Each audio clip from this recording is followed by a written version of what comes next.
look at some of the basic parts of this project. Obviously we're going to need a pneumatic cylinder, which is going to be pushing these little boxes of candy down the ramp that we'll be making. And of course the cylinder has to be under electronic control, so that will be the job of this pneumatic solenoid relay. It uses 12 volts, has two lines to the upper and lower controls, pneumatic controls for the cylinder. Of course a feed in comes in, and what will trigger it is going to be a ultrasonic detector, and one of these emits a pulse and the other one then listens for it. Same as a bat or a whale, their echo sound location. And so this will measure a distance, and then under computer control it will fire off the pneumatic solenoid when somebody's within range, puts their candy bag within range of the distance. Of course, all that's going to be handled through a very small micro computer. This is a ESP 8266 node MCU computer. I'll just zoom that in. It has built-in Wi-Fi. It can be programmed through a USB port on a computer. All of these will be mounted on a piece of acrylic. They just look nice, so this will go here. Then of course I have to be able to fire that relay because this needs a little extra voltage than poor little microcomputer is going to be able to put out. And it actually needed a little boost in voltage because the microcomputers run on 5 volts, but the solenoid works on 12 volts. So this is called a buck converter, changes 5 volts to 12 volts. There'll also then be the chase lights, so a string of these RGB programmable lights. Each one of those little lights has a IC underneath it, integrated circuit, and they're each addressable then. So I can tell it turn on light number 1, turn on light number 60. I can tell it how bright to make it. I can tell it which color to make it. They're RGB, so you give them a mixture of red, green, blue, and you get the color. Due to those lights, I ended up having to power everything from a beefier supply than I thought. I thought I would just be using a wall wart, but I got 5 volt lights thinking that made sense because the microcomputer needed 5 volts. Well, but then when you do the math of there's about 150 lights in a full string, I'm doing 2 half strings, it's 90 watts for a full string, so 45 watts for a string. Well, at 5 volts, 45 watts is 9 amps. So this is a 10 amp supply, so it can turn on all the lights at their maximum brightness. So these will get their feed directly from the heavier 5 volts, and then an offshoot of the 5 volts will of course run this relay here for the pneumatics and for the computer, and of course then this 12 volts goes into the solenoid to be able to run the pneumatic cylinder itself.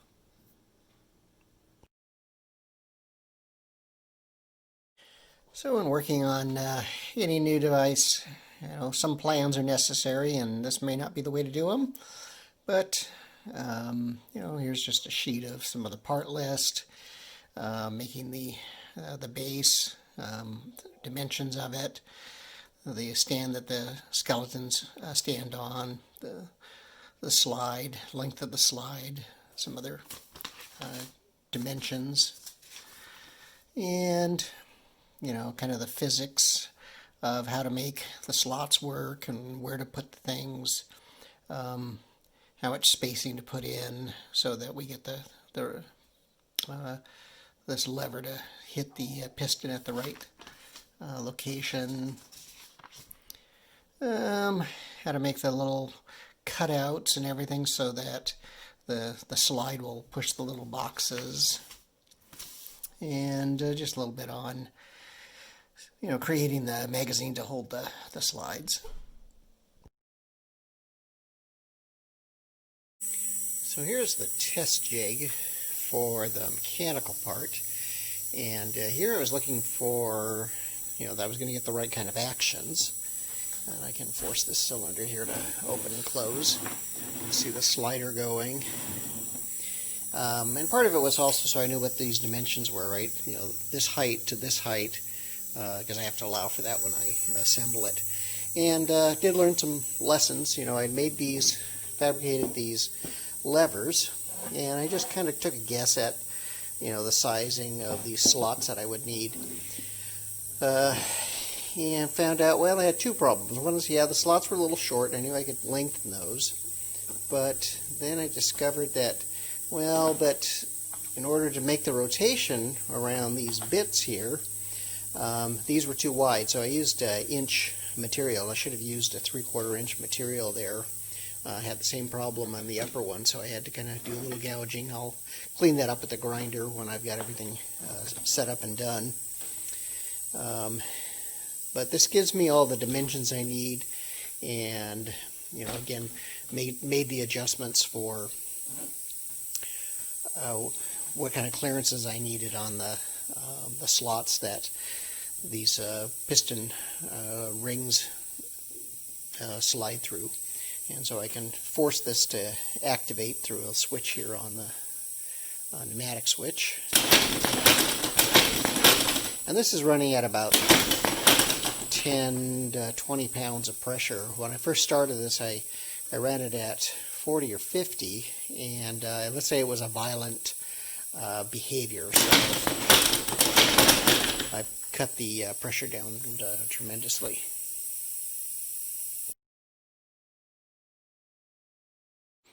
So now we'll take a look at the basic woodworking going into these Halloween displays. So the first is just kind of a tabletop, tall enough to same height as the iron rails that I have on my front porch.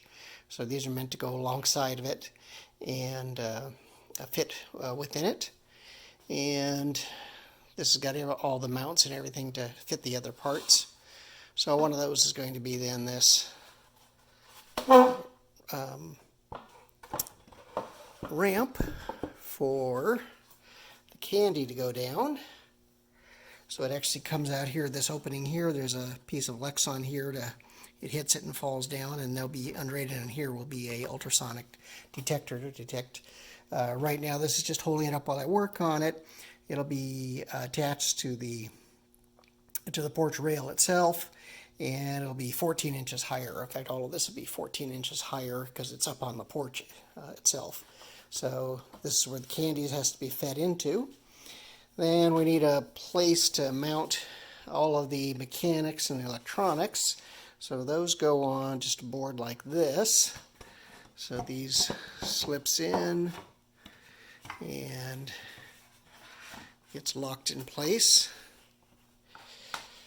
So piston relay here, the lever goes here, the piston will be on the back side of this. We'll see a picture of that as we progress along here. And then of course topping it is the basic machine, and it's made out of 3 layers of wood.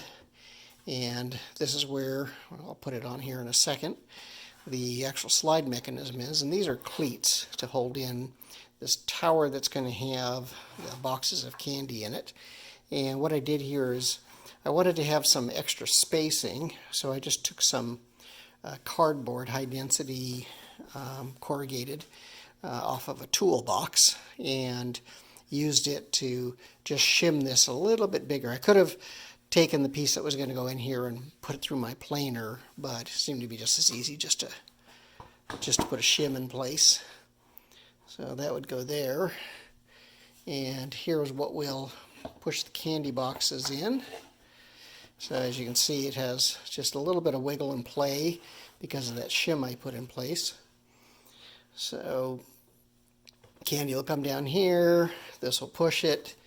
It'll just be dropped right into here, and then this will push it and give it just enough to make it down that gentle little hill there. And the last piece is what I call the magazine, and this is going to hold the boxes of candy. They'll have a piece of Lexan here onto the back of it, and there's will be a weighted one at the top. And now they'll chunk down. This will hold 20 of the little boxes of candy.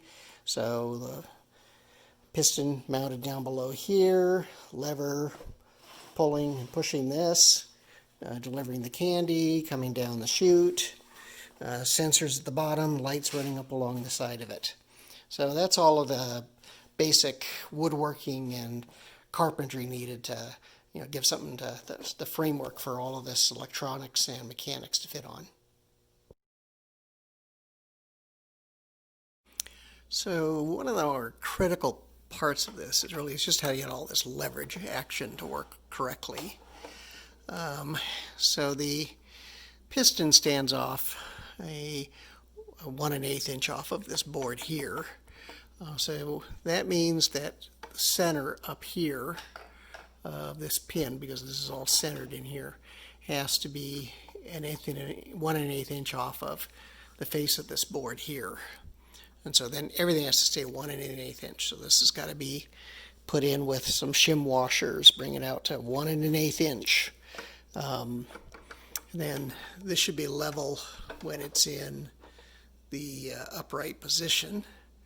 And this one down here should be also level. And then I have to grind a little bit off here because, again, I used 1 inch thick piece here, and I should have used a 3/4 inch to give me clearance around these pieces. And then, now I can see I get, the 4-inch movement at the bottom that the piston provides. So that's 2 inches, and then all the way over it brings us to 4 inches. I've got it set to, just about go in, but about 1/8 of an inch out. And then here at the top, there's a 10-inch swing, top to bottom, and that just animates the skeleton and gives us a, kind of a more a beefy push. That's why the lever is as long as it is because I wanted 10 inches from the center pivot up to the handle that the robots are on. I think this is 4 inches here, and this is just a little over 4 inches. So that means I'm going to get a little over 4 inches horizontal movement here, because these are going to stay in ratio. If this is 1 unit, then, and this is 1.2, then if this is 4 inches, you're going to get 1.2 times 4, or 4.8 inches up here. And then obviously this guy being up here at 10 inches, compared to the 4 inches, you're going to get 10 inches of movement. Now, we don't take those components that we just looked at and go straight to your final version, because you have to find out, is everything compatible? You have the right voltages, it's going to be able to carry the current. So next step is a breadboard. So this is an electrical breadboard. Makes it easy to put in wires. So you can see here's the ESP8266, and back there you see the little squiggly lines. That's the Wi-Fi antenna. It's plugged into the computer to let it be programmed. It's being powered off this big old lithium battery. It's going to run these relays and everything. And of course then we've got the relay that runs the solenoid for the pneumatic, and then the up converter to go from 5 volts. This is a 5-volt source to the 12 volts that the solenoid needs. And over here, of course, is the ultrasonic sensor that's going to trigger it, and about 10 lights just for a test strip to test out the light strip logic. So I can set this off, and we'll see the lights go up and down, and we'll hear some relays go, and if I get closer in here, we'll be able to see a little light on this relay to show that it fired off this relay here. So, that tested out mostly the software, and that we got compatible hardware, the right voltage for the lights, the right voltage for the relay. The next step is, take some of those pieces and mount this together. So you can see this is going to be one of the other units, just kind of a wiring board to let my external wire come in. Everything else will be wired within it. So this was the next step, mounting it. And then, of course, the final step is do all the internal wiring between the pieces, little labeling, where the lights are going to go, where the switch is going to go. On the computers up here, I've got two monitors here. So this first one is running Visual Studio Code with the Arduino extension, and that's how we're programming this little Node MCU microcontroller. It's a very simplistic device. On this side, this is for the phone app, and I'm going to cover that in a later segment here. And this is in Visual Studio. It's a C# Xamarin application, and this is going to let me control and even modify some of the parameters that make this run. So given that I don't know how it's going to work that first night because I don't have any experience, how much time delay should I put on some of these things, I've made those all variables that the phone app that'll be running this code can modify those variables on the ESP8266, so I don't have to reprogram it. I can reprogram it. It can be reprogrammed over Wi-Fi, but this is all set up to let me just make modifications of straight variables, like how long to hold this solenoid closed for it to give time for the cylinder to fire all the way. So that's something that the application running on the phone will be able to modify those timings. Alright, so now just doing the mechanical side of this. I've already mounted the pneumatic cylinder onto the standoff. Using some polycarbonate to hold it, and the back side of it just kind of pressure fits.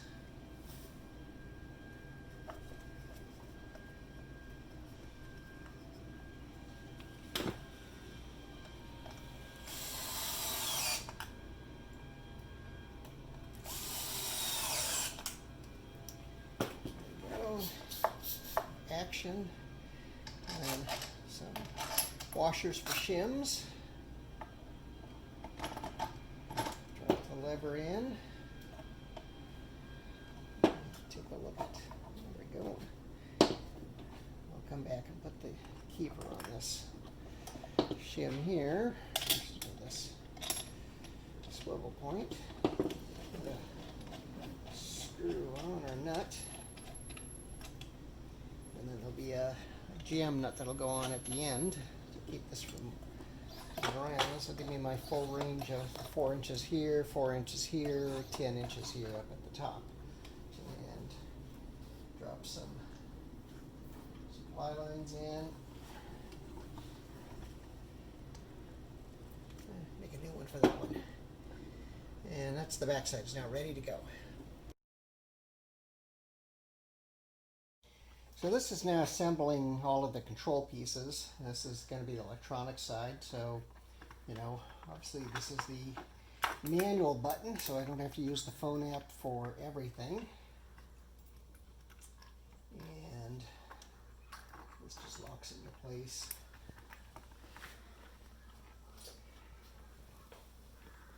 Yeah, we'll finish that up here in a second. Then power supply. Can be mounted. Slip one end in.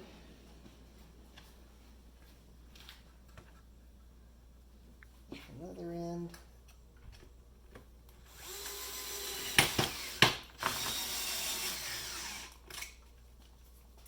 Already mounted the pneumatic switch, and then these guys go in with these bonded neoprene washers. And the idea behind that, one is to get a little lift off of the board because there's the boards aren't flat on the bottom anyhow, and a little shock protection for the since the piston's right on the back side of this, so we can lock these guys in, and also so we don't crush the Lexan, the polycarbonate. When we screw it down, there's this little cushioning.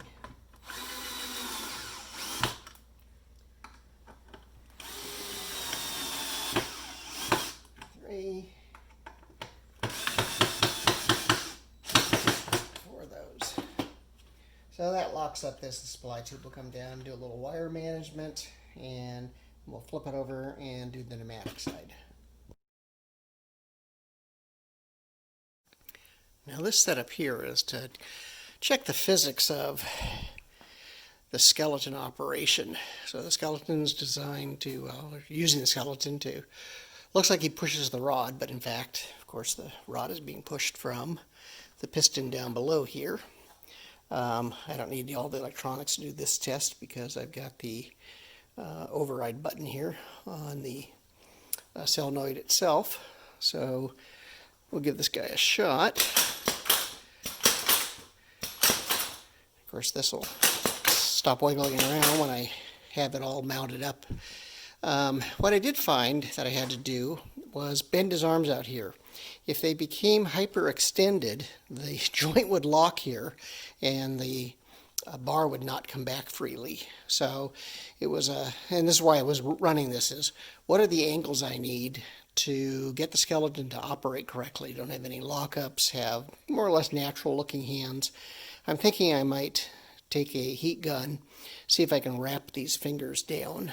But it looks like a pretty hard plastic, so I don't know that it's going to be very forgiving about bending. I have considered going ahead and just cutting them at the joints, and these 2 joints, and then just drill through it and put some copper, 14 gauge copper ground wire through them, and have those then just grip the post.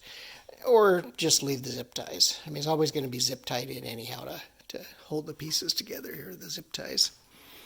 So here's another, successful test of, are the angles there, are the physics there, am I going to be able to run 200 operations of this freely. It's interesting, his head turns, so, if every once in a while, if I flip his head around, he'll rotate back over to the right side as he's operated. So, kids may like that.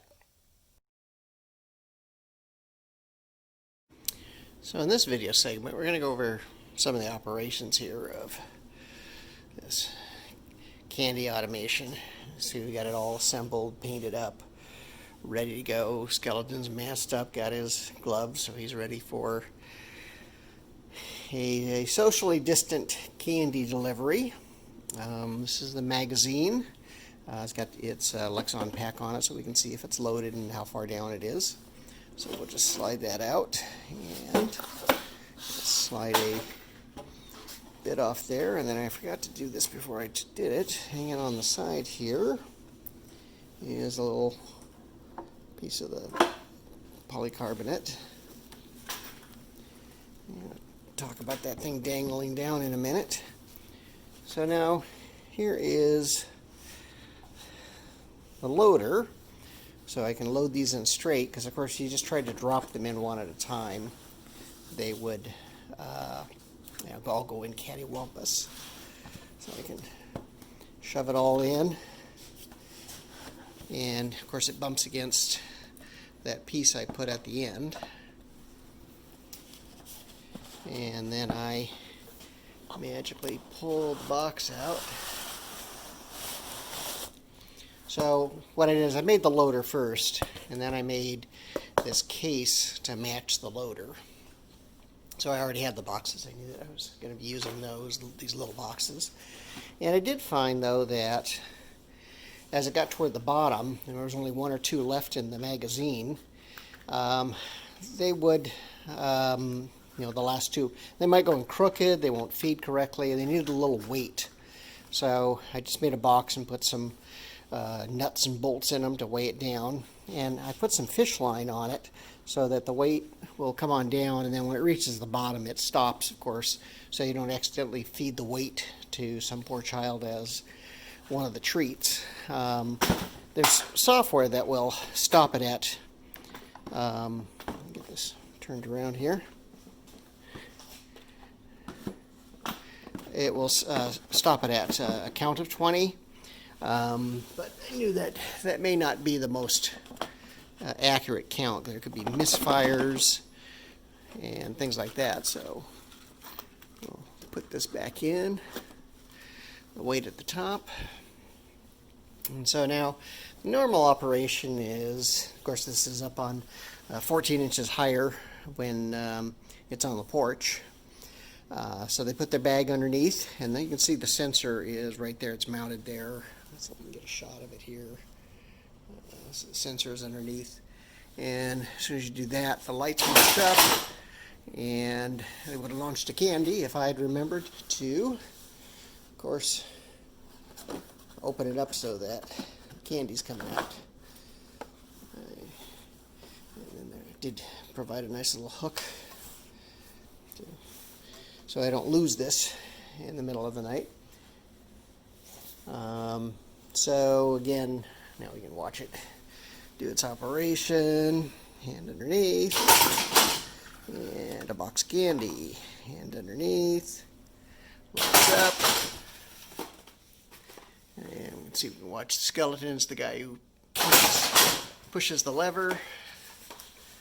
Let's do that again. I'll just give the sensor a kick. So I say I'll give the sensor a kick. There we go.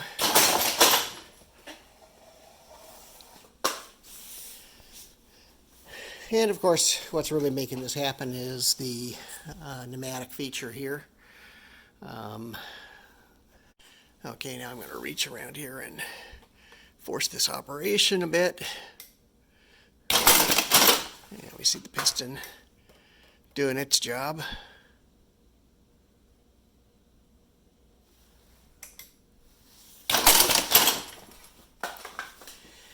Let's walk around and take a look at the electronics part of this. So, wanted to have some fallbacks in case of problems. So one of them is this switch here. So the switch is wired into the little micro computer down there. That's it right there. And a single push will do the same thing as the sensor. As you can see, there's the sensor down there at the bottom of the ramp. So I can give this a single push, and the lights march up, and the candy comes on down. Single push. I also, there could be times when I want to do some work on something, and I certainly don't want that pneumatics firing off. So if I press and hold, it'll go into this disabled mode, and I have it doing these marching lights to so I know that it's disabled. So that's a long press on the button to do that. And if I now do a long press, long enough at least, I can have it go back to its regular mode. The machine's also keeping track of how many packets it sent. I'm going to fire a bunch off here.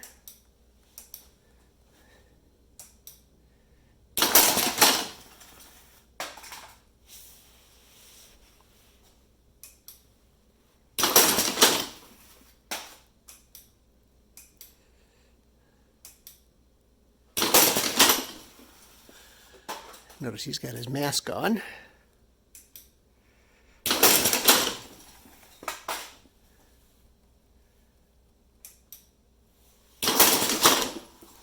There's a delay programmed into the bottom. You can see where the lights are still on. As long as the lights are on, then it won't deliver another. And this is to keep the sensor disabled while, you know, the child takes their bag away and things like that after getting it. If I didn't put that delay in, it would just immediately fire again. And I had it leave the lights on so that you could tell that this is that, you know, that waiting time. So we're almost to the bottom here, and what should happen when it just goes by the count, that it knows that there's 20 in a cartridge, and this one because of some stuff I did. I think there was a couple left. But so it now thinks that, hey, it's time to reload. And so with the reload, you would, of course, take this off, put a new load in, which you'd already have ready, because you have time to reload the holder in between the uses. And then you can just press the button once, and the computer knows to reset to, oh, there's 20 new fresh ones in the magazine. I'll start the count over again at 20. So it should automatically stop and should never try to feed the weight if it goes with 20. Again, I put the strings on in addition so that the weight never gets sent out. Because as you can see, you can fool it. I think in my case, I forgot to take the slider off, and so my first one didn't actually deliver a box. So it actually ended up with I think it's one or two. There's one left in the cartridge at least. So and there's one last way that you can force it to deliver, and that's don't use electronics at all. Down here on the pneumatic relay, it has just a manual switch. You don't even need electricity for this, and you force a delivery. So I always had that as my option, and I also had as an option, if there was any reason, maybe I ran out of boxes or something else happened, I could take any candy. Didn't have to be. I could just drop here's one here. I could just drop one in there, and I had left. I've got Reese's Pieces and things like that that can just be fed into the machine. And you don't need any electronics or anything else to be working for that operation.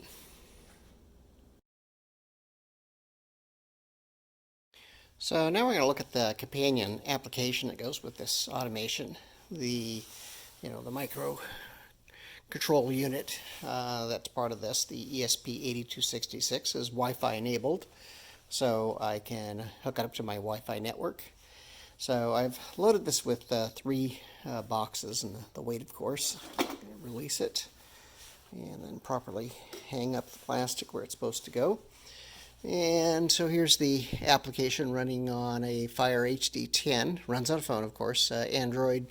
I could probably do iOS. I'd have to make a couple of changes for keeping the application awake and for notification, because iOS is different than Android in those areas. So from here, we can look at I can launch a candy. These are the buttons. Do a reload. Synchronize the data if this application and the machine get out of sync. Though every time it delivers candy, pretty much every time you interact with it, either from the manual controls like the button or from the application is resynced. And then up at the top here, you see there was a left and a right automation, or automaton is what I call them. So I had one on the left side of the porch and one on the right side. So this lets me select which one I'm going to reload or work with. So what I'm going to do right now is I'm going to drop this magazine size down to 3.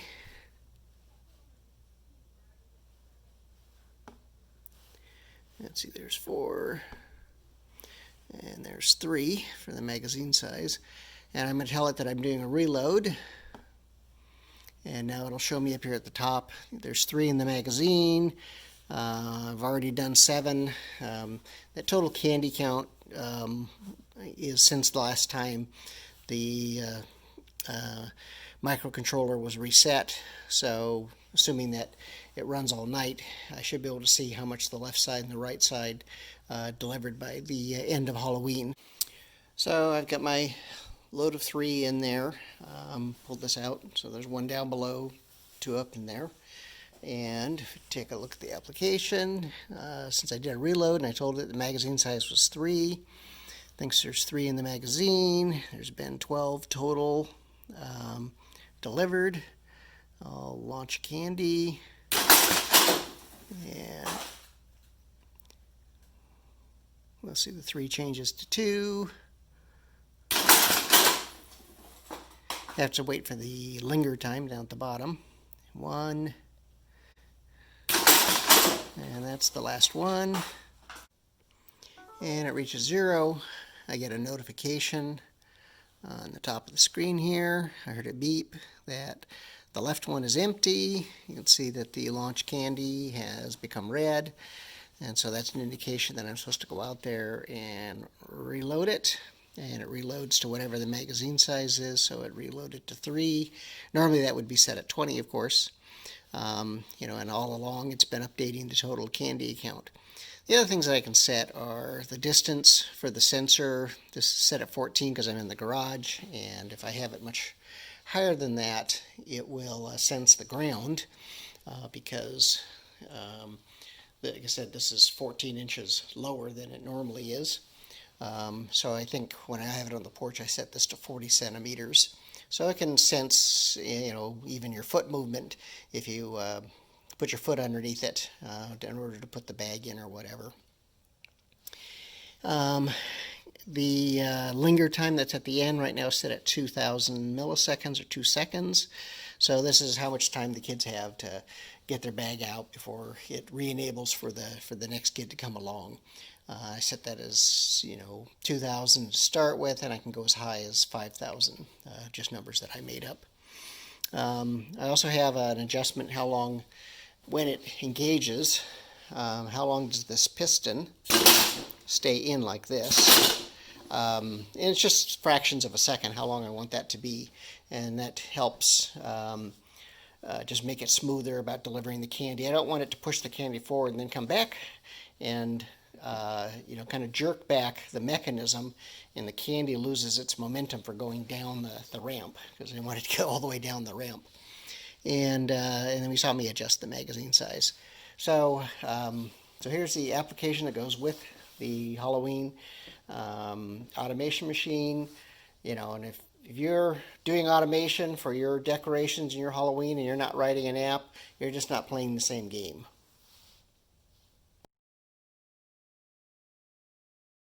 Yeah, just like that? Yeah! Awesome! Nice! Yeah, that's cool! Yeah, that's awesome! I like it. In the box. What's in there? Uh-oh. It's a surprise. Go! Okay, so put it you guys put this together yourselves? Yeah.